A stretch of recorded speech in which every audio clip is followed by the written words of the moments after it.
أصعب حاجة في الدنيا هي ملي كتضطر تقول وداعاً للشخص اللي كنتي باغي تكمل معاه ديما. بانانيتو بقى وحيد من ورا ما مشات رفيقة دربو فريزيتا. البيوت خاوية والضحكة غابت، وحتى أتاي ما بقى عنده مذاق.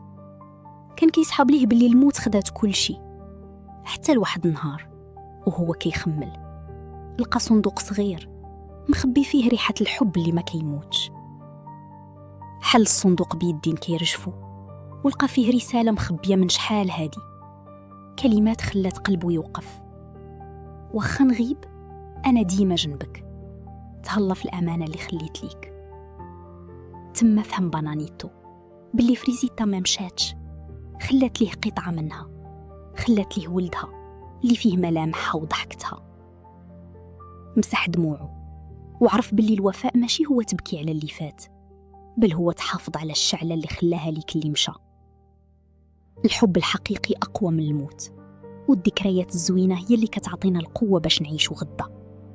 تهلاو في الناس اللي كتحبوا، حيت دابا هي أغلى حاجة عندنا. انتي ولا انت إلا عجبك المحتوى ديالنا راك عارف شنو دير بلا ما نوصيوك. شكرا حيت بقيتي لآخر الفيديو.